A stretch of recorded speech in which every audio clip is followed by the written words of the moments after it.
প্রথম ইনিংসে বাংলাদেশের ২৭ রানের একটা লিড আছে, কিন্তু সেই লিডটা সম্ভবত আরও অনেক বেশি হওয়ার কথা ছিল। সেইটা হতে দেয়নি আসলে একটা নো বল। তাসকিন আহমেদের নো বলে সালমান আগা আউট হয়ে গেছিলেন, তখন তার রান ছিল 0। তারপর তিনি মোহাম্মদ রিজওয়ানের সঙ্গে 100 রানের বেশি একটা জুটি করেছেন। সেই জুটিটাই আসলে বাংলাদেশের যে লিডটা আছে সেটা অনেকটাই কমিয়ে দিয়েছে। কিন্তু লিডটা কমলেও বাংলাদেশের আসলে এই ম্যাচে কিন্তু এখনো বেশ ভালোই সম্ভাবনা আছে, কারণ ২৭ রানের প্রথম ইনিংসের লিড আছে। বাংলাদেশ এই তৃতীয় দিনে 11টা বল ব্যাট করেছে, কিন্তু কোনো উইকেট হারায়নি, 7 রান করেছে। সুতরাং বাংলাদেশের আগামীকাল দিনটা শুরু করবে বেশ ফ্রেশ একটা স্টার্ট বাংলাদেশ পাবে, এবং সেই ফ্রেশ স্টার্টে বাংলাদেশ আসলে কত রান করতে চায় এই প্রশ্নটা আজকে দিনের শেষে যখন মেহেদী হাসান মিরাজ সংবাদ সম্মেলনে এসেছিলেন, তিনি একই সঙ্গে দলের ভাইস ক্যাপ্টেন এবং আজ এই পাকিস্তানের প্রথম ইনিংসে তিনি 5টা উইকেট পেয়েছেন।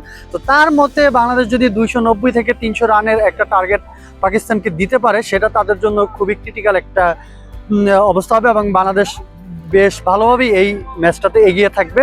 এবং এই ক্ষেত্রে বাংলাদেশের এবং মিরাজের যেটা মনে করেন যে এই যে মিরপুর টেস্টের যে উইকেটটা গত 3 দিনে বেশ ভালোভাবেই কিন্তু আসলে ব্যাটসম্যান এবং বোলারদের জন্য একটা সমান সুবিধার জায়গায় ছিল, সেখান থেকে কিন্তু বোলারদের আগামী চতুর্থ এবং পঞ্চম দিনে কিন্তু বেশ ভালোভাবে সাহায্য করতে পারে বলে মিরাজ মনে করেন। এবং আজকের খেলায় যে তৃতীয় দিনের খেলা, মাঝখানে একটা বৃষ্টি হয়েছিল, বৃষ্টিতে অনেকক্ষণ খেলা বন্ধ ছিল। তারপর যখন খেলাটা শুরু হলো আমরা কিন্তু দেখেছি বেশ কিছু বল টার্ন অ্যান্ড বাউন্স ছিল মিরাজের বলেই, বিশেষত অনেকগুলো বল টার্ন করেছে, তিনি বাউন্স পাচ্ছিলেন। তো সেইটা আগামী 2 দিনে আরও বাড়বেই বলে মনে করেন মিরাজ, যিনি প্রেস কনফারেন্সে ছিলেন, তিনি মনে করেন যে এটা আরও বাড়বে, এবং সেটা বাড়লে বোলারদের একটা হেল্প করবে, এবং তাতে মানুষের 300 রানের একটা মানে টোটাল যদি পাকিস্তানের সামনে দিতে পারে সেটা আসলে বাংলাদেশের জন্য বেশ ভালোই হবে।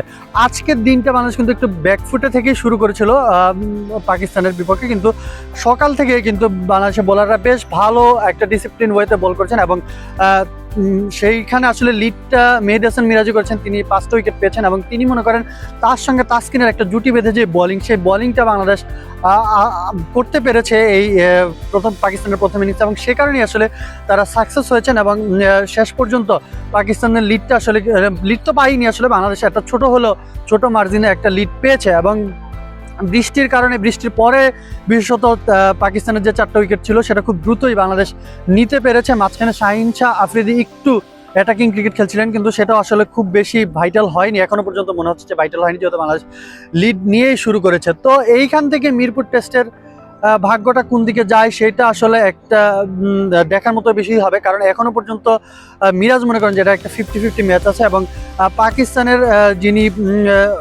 সেঞ্চুরি করেছেন এই ম্যাচে, তার এইটাই অভিষেক ম্যাচ ছিল, এবং তার কিন্তু এটা তিনি কিন্তু সেঞ্চুরি করেছেন অভিষেক ম্যাচে পাকিস্তানের মোট 15 জন ক্রিকেটার সেঞ্চুরি করেছেন, কিন্তু এর মধ্যে বাংলাদেশের বিপক্ষেও এর আগে 2 জন করেছিলেন। তো তিনি তৃতীয় ব্যাটসম্যান হিসেবে আজান ওয়াইস তিনি সেঞ্চুরিটা করেছেন, এবং তিনি সংবাদ সম্মেলনে এসে বলেছেন যে তারাও এই ম্যাচে বেশ ভালোভাবেই টিকে আছেন। তো আগামী 2 দিন কি হবে, বাংলাদেশ আসলে কেমন করবে, সেইটা একটা খুব বড় একটা প্রশ্নই বলা যায়। কিন্তু বাংলাদেশের সেক্ষেত্রে আসলে ব্যাটিংটা বেশ ভালোই করতে হবে, বিশেষত আগামীকাল প্রথম সেশনটা বাংলাদেশ কেমন ব্যাটিং করে, এবং উইকেট যদি কম হারায় লাস্টের দিকে বাংলাদেশ কিন্তু অ্যাটাক করতে পারে। লিটন দাস এবং মেহেদী হাসান মিরাজ বা মিডল অর্ডারে যারা আছেন তারা কিন্তু বেশ ভালোভাবেই অ্যাটাক করতে পারেন, কিন্তু প্রথম ইনিংসে বাংলাদেশের যে ওপেনিং পেয়ারটা আছে সেটা খুব একটা ভালো করতে পারেনি। আজকে যে যতক্ষণ খেলা হয়েছে তারা টিকেছিলেন, বেশ ভালোভাবেই টিকেছিলেন, এবং তারা যদি আগামীকাল একটা ভালো শুরু দিতে পারেন, অন্তত ঘন্টাখানেক তারা পার করে দিতে পারেন কোনো উইকেটলেস অবস্থায়, তাহলে বাংলাদেশ কিন্তু এই ম্যাচটাতে ড্রাইভিং সিটেই থাকবে।